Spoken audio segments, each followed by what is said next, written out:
Okay, awesome. Well, welcome everyone to our first Scalable Pandas Meetup. I am so excited about this. My name is Peter Olson, and today I'll be speaking a little bit, but mostly we'll hear from Doris Lee, and there will be a discussion.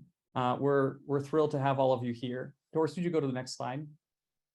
So here's the structure of this meeting. First, we're going to talk about the goals of the meetup.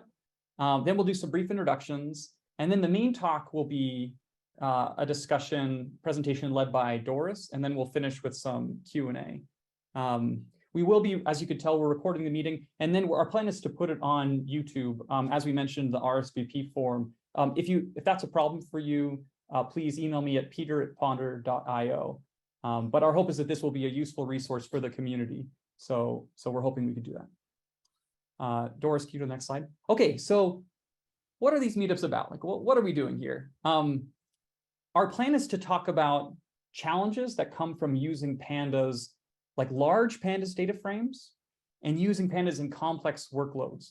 And then also to discuss solutions to those problems, with the ultimate goal of helping pandas be able to be involved in more enterprise quality, production level work. This is a gathering of people who you're either interested in pandas or you love pandas. You're very happy with the functionality. And our hope is to make pandas even better. Next slide, Doris.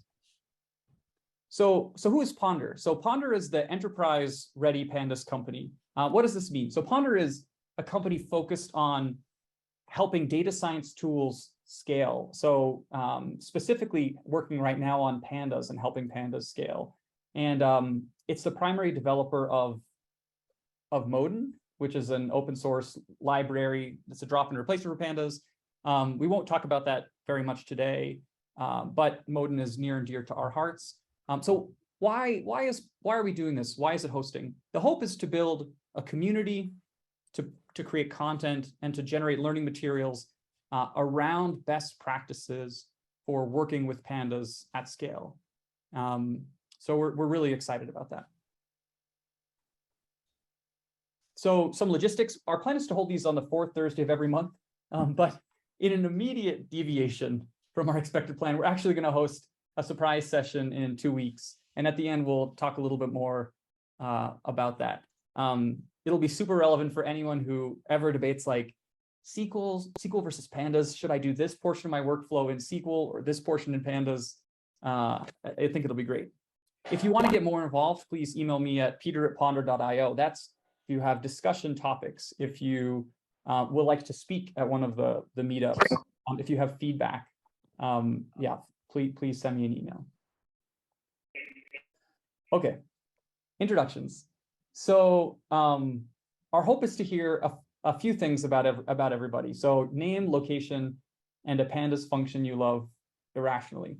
So a pandas function you love irrationally, to me, what this means is, look, there's a lot of useful functions. But there are some functions, at least for me, where I love them even beyond their usefulness. Like I'm just excited to use them. Yes, they're useful, but there's this additional thing on top. So I'll just start by giving an example. So my name is Peter Olson, based in Salt Lake City, Utah, though I'm from Long Island, New York originally.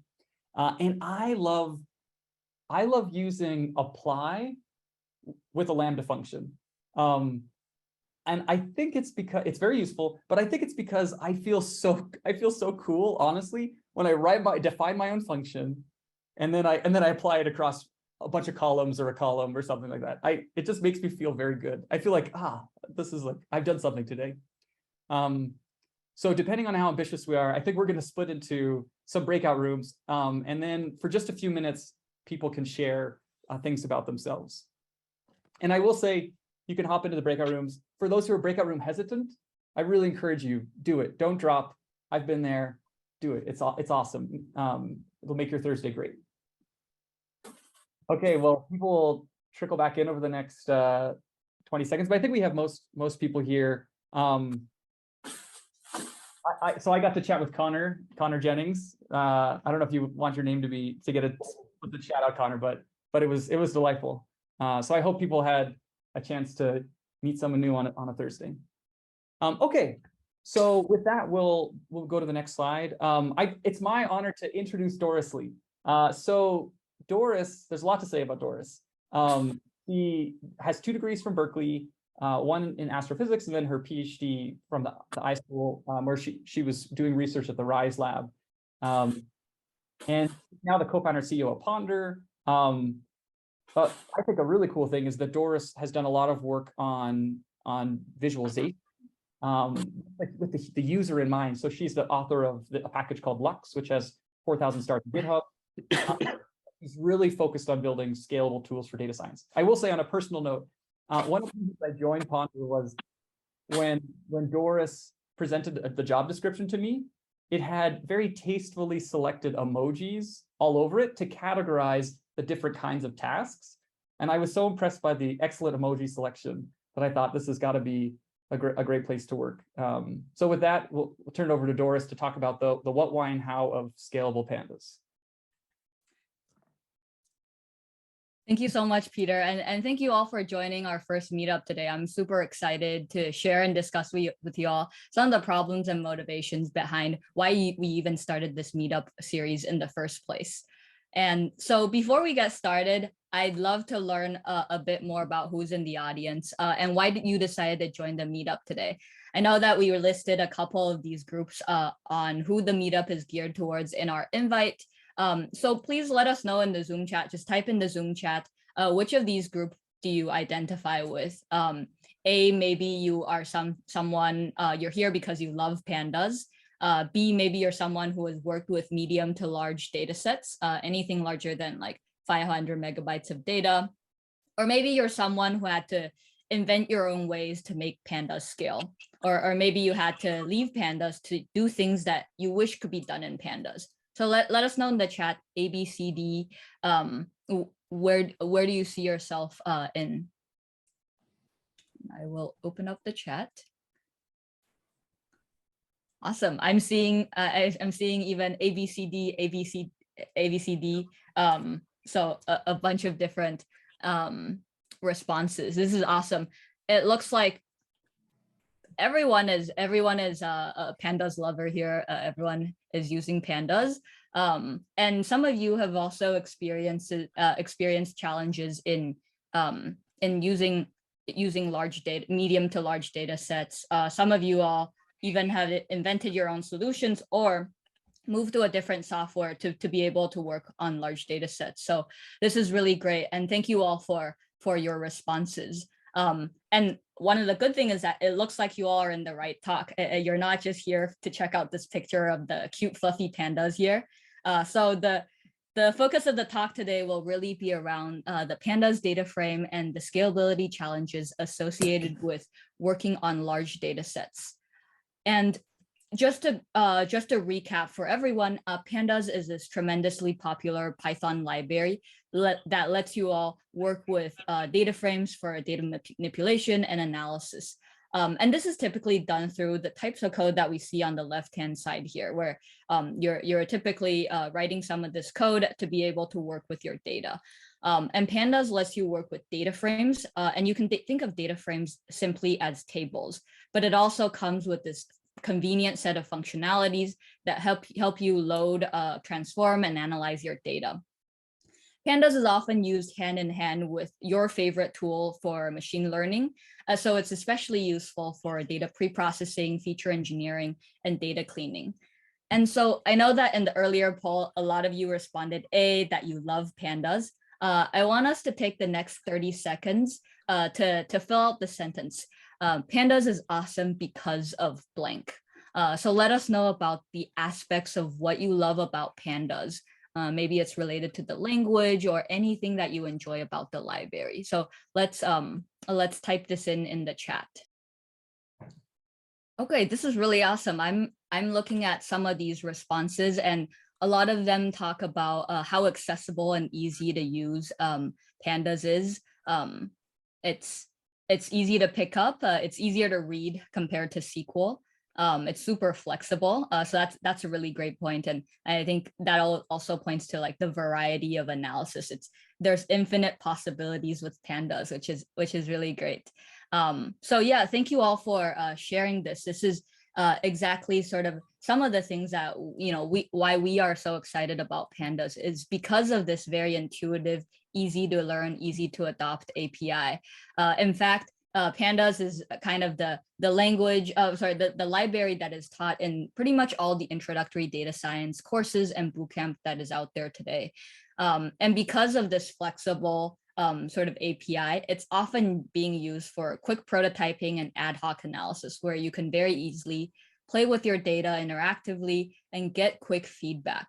And so it shouldn't be too surprising to you all that to date, Pandas is over 1.7 billion total downloads, and it's the #1 most popular data science library in Python. And so we talked a bit about why Pandas is awesome. And so for the next 30 seconds, I want you to take a moment and think about, Pandas would be more awesome if blank. And so, please feel free to type this in the chat. So you can think about, if you were granted a wish today to give Pandas some superpower, what would you want Pandas to be able to do more?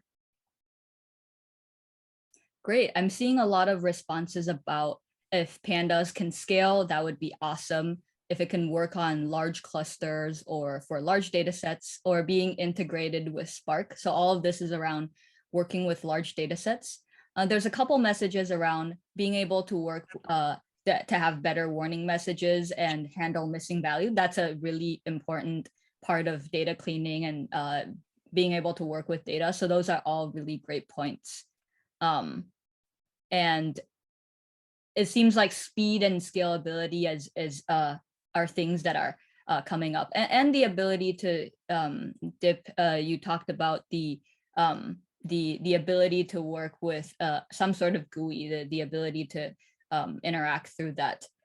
So those are all really great points. And so echoing on some of the things that you all have brought up, one of the most common challenges that we hear about is even though Pandas work extremely well on small toy data sets, it often breaks down when it comes to the scale and complexity of real world data.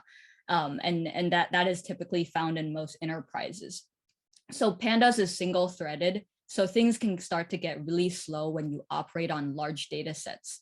And what's even worse is that when you start working on large data sets that doesn't fit into your memory, as soon as you exceed some of this limit beyond your machine, you can run into out of memory issues. So this often leads to a very frustrating sort of development experience and loss in productivity.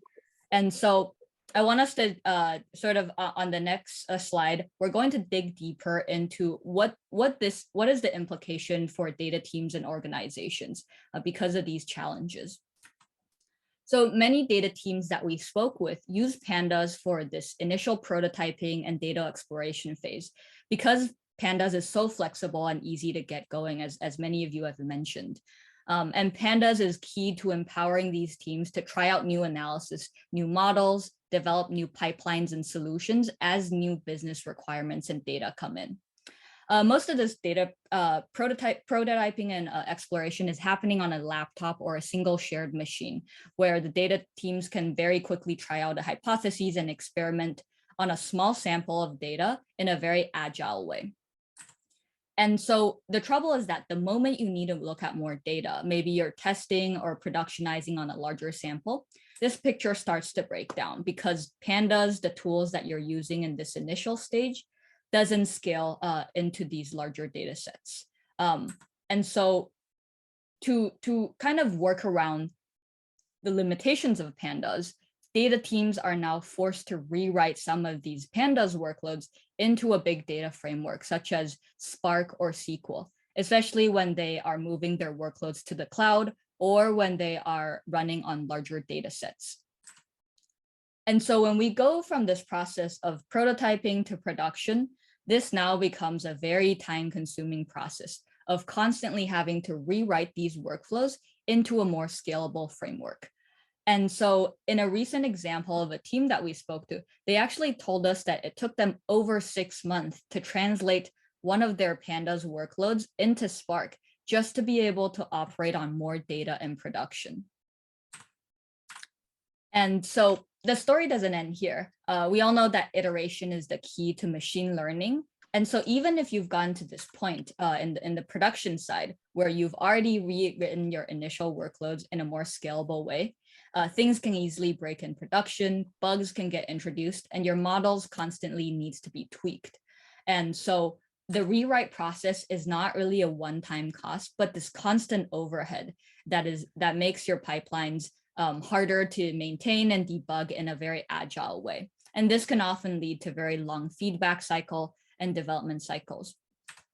So what I hope you take away from this is that all of these points of friction of having to rewrite our code just to be able to tune up this knob of being able to work with more data starts to add up in terms of the human time and the development cost, and it becomes a very real challenge.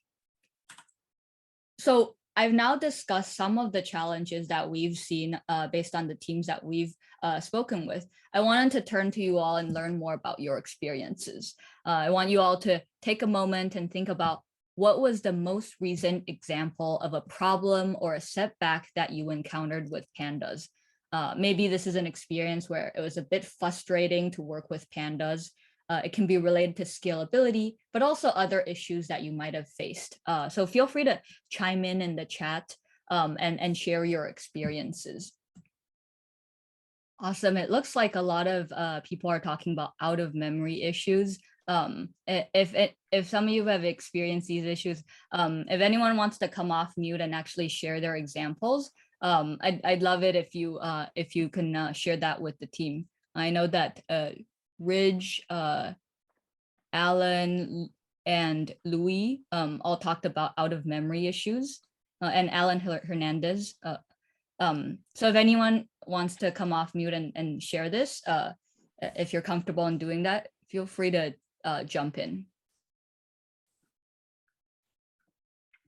I think I can jump and share my experience, right? Matter of fact, this week, then one of the issues is reading the data from source, right? Whatever is from the database or from files stored in a network file system, and depending on how the how large the data is, right? Then I need to think on partition, or I need to take a sample of the data first to know, how big it's going to be, because I need to be prepared to see if my kernel is going to handle with the resources that I have in the machine that I'm running, if I can load that data in Pandas to run the analysis, right? I think that's one of the struggles that we have right now, right? And the other one is the I/O band with the files, right? At the time that we are reading files, we were trying to use Dask to parallelize the data consumption. I think we are not getting a good experience reading faster the data that we have in files. And I think that would be the 2 points that I would like to highlight. Awesome. Yeah, thank you so much for sharing that. It sounds like a lot of the concerns around, seeing if you could pull in that data and some of the IO concerns. And yeah, these are and thank you everyone for sharing the chat. These are some really great stories and insights. And so we've spent some time talking about the problem, right? The problem of scalability. And so now in this final section, we'll actually share some of the common solutions that we've seen folks adopt in terms of tackling this challenge. And this is many of the things that I think some of you had hinted at in the chat earlier. The first solution is sampling, and sampling is a very simple and classic solution. The idea is that if you can't work with data that's too big to fit into memory, or operations are simply taking too long to complete, you can just operate on a small sample of your data. And so this includes if you want to filter to certain records, let's say you only want to take a look at the data over the last month, or you can sample over the entire data set. So you could pick a sample by making a pass through the data. So I'm curious to hear from you all. What do you think are some advantages of using sampling as a technique to work with large pandas data frames? Yeah, so one of the benefits of sampling is that as many of you mentioned, is it's a very quick way for you to operate on just a subset of data for this quick prototyping. And the only thing you're changing is just the size of the input data frame, but all of your workflows and your operations stays the same. So it's a very quick to prototype, quick to implement thing. And maybe some of you have even tried sampling in your past work. Now let's think about what are some of the disadvantages or potential disadvantages for using sampling as a technique. Yeah, this is great. So some of you are talking about data quality issues, missing values, results can get skewed.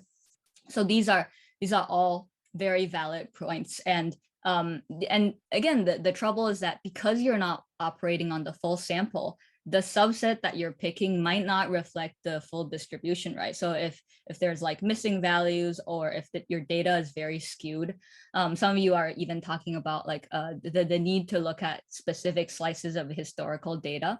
These can very easily introduce errors and bugs in your models and analysis. So those are very great. You don't have a good full picture of your data set. And so let's say that you really have to work on the entire data frame. What do you do now? So one of the very common techniques is to split or chunk up your data frame. And so here, for example, we have a big data frame. We split it into 4s. And for each of the chunks, we essentially want to apply some sort of pandas operations on top of it. And then at the end of each of these operations, we concatenate the results into an output data frame. So we often see that this technique is used in conjunction with some parallel processing library in Python, such as joblib or multiprocessing, so that you can assign each of the chunks to a separate process or a separate thread on your machine. So we've already talked about one of the advantages of chunking is that it actually lets you operate on the entire data set. And now I'm curious to learn from you all, what do you think might be some of the disadvantages in using chunking? Or splitting up your data sets? Yeah, so it looks like some of you have also brought up it's very difficult to implement chunking. And so, for example, David, you talked about doing bookkeeping on and managing the load balancing is tricky. Sandeep talked about how it's still not really parallelizing your code all that well. It's very hard to target sort of the other thing that I think some Alok and Alan has brought up is it's very difficult to target the sorts of operation that requires you to operate on the entire column. So a lot of operations, you can't actually apply chunking in these situations. So I wanted to take an example like pivot or group by. So when you're doing a group by, you can't just simply split up your data into ordered even chunks. You actually have to first identify the groups of data that is bucketed together. And so you have to first make a pass over your data frame, identify these groups, and then do the operations on top. So it's not as trivial as being able to split up for all sorts of operations. So those are all really great inputs. Thanks so much for sharing that. And so the third most common solutions that we see is that you can choose to use one of the scalable data frame libraries such as Modin, DAS data frames, Koalas, Vakes, and others. And as a disclaimer, we at Ponder are the main developers behind Modin, so we're obviously coming in with a bit of a biased lens. But these libraries are intended to help you. Abstract away sort of the details of how to parallelize your data frame and provide a more friendly interface to help you scale up your data frame workflows. So all of these tools have made significant contributions towards this problem of helping people scale up their Pandas workflows. However, the problem of scaling and parallelizing data frames is a hard problem. And so there are a lot of subtleties and differences across the strengths and weaknesses of these different tools. And so we hope that over the course of this meetup series, we'll be able to dive into the ins and outs of these different tools and techniques and how you can scale up your own Pandas workflows. And so this is one of the motivations for starting this meetup series, is we really want to learn from you on what types of problems and solutions you've seen in this space, and what we want. And we want to make these meetups useful to you, and a place that everyone can share and collaborate their stories and best practices. So with that, I'm going to hand it back to Peter to summarize some of the key takeaways and wrap up our discussions for today. Yeah, thank you so much, Doris. That was great. That was very helpful for me. And then after some key takeaways, there'll be an announcement and then some time for Q&A. But for me, the key takeaways are, okay, we love the Pandas API. Many of us do. It has a lot of advantages. Clearly, it's used so widely that it feels like that must be true. But of course, scalability challenges we discussed, performance, memory issues, and then especially having to rewrite things to big data frameworks it can be, at the very least, you have to learn another language, and then you also run into issues as you get them to coordinate. There are some workarounds we discussed. I think for me, the thing I'm dwelling on the most is I was so struck by that screenshot of the Pandas documentation you shared, Doris, earlier, where it explicitly said that they didn't think Pandas should be used for certain use cases. And they said with large data sets, it might be better to use a different tool. My guess is it's a big community. Probably there's a lot of disagreement within the community, but that is so striking to me because I feel like the API is so good that we actually, as a Pandas community, should be a little more ambitious. I feel like we should have more self-respect. We should figure out ways to get Pandas to scale up and not just say, oh, that's Spark's world, or that's this world, or that's that world. That for me is what I'm excited about. And I'm hoping that as a community, we can learn more about this, but then also figure out ways to make the Pandas API scale up to kind of embolden the community a little. Okay, with that, we have a cool announcement. So our next meetup actually it'll be in 2 weeks. And it's going to be a Pandas versus SQL Smackdown. So we have two PhDs, Sesh and Aditya. And Sesh is a visiting researcher at Berkeley. Aditya is a professor at Berkeley and also co-founder of Ponder. And they're going to debate the relative merits of Pandas and SQL. It should be awesome. I think it'll be really interesting and relevant for anyone who ever runs into moments. I had this all the time as a data scientist, where I would do some portion of my workflow in SQL and then some portion in Python, but I was never sure when to stop with one and move into the other. And so I think this will be great. With that, we have a moment for Q&A. So we're technically we end at 45, so we got 4 minutes. If you have any questions for Doris or for anyone else, this is a great opportunity, and they can be technical questions too. Anything you want at all, I think is relevant. Actually, maybe Doris, can I start with one question? Yeah. This is a genuine question I don't know the answer to, and I'm curious to hear your thoughts. One of the main challenges, it seems, with comparing a Pandas scaled world to a different world in which you use Pandas to prototype and then you move into some other framework, is trying to figure out trying to summarize all of the costs associated with each of those worlds. Mm-hmm. So pure speed performance benchmarking is easy. You just run a thing, compare the numbers. But implicit in moving outside your framework, you have to build in debugging issues and coordination issues. And you have an engineer and a data scientist to work out all these things. How do you think about true benchmarking? Full cost benchmarking. Yeah, that's a really great question. I think that when we think about benchmarking, we generally think about machine time, right? How long does it take for my machine to complete the workload? But in reality, we should really take a step back and look at what is the human time that is involved in crafting these workflows, debugging these workflows, and the benchmark in my head, at least a realistic version of a benchmark, should really account for both the development cost and the time that it takes to run. Sometimes things can run a little slower, but if it's faster for the data scientist or the human in the loop to craft those workflows, that makes a lot of sense, right? Or the ability to work on like very large data sets, and be able to seamlessly scale from your laptop to these like large data set use cases, and not being able to involve that rewriting process, which can introduce errors, can lengthen your feedback cycle.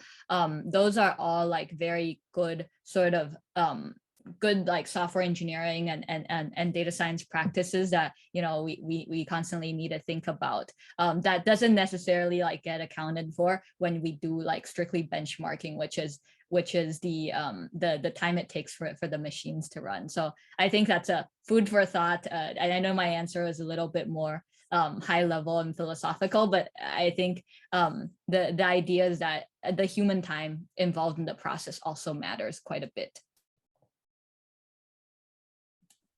Thanks, that's great. Okay, we have time for another question or two if anyone else has any. We'll just wait for a few seconds. Yeah.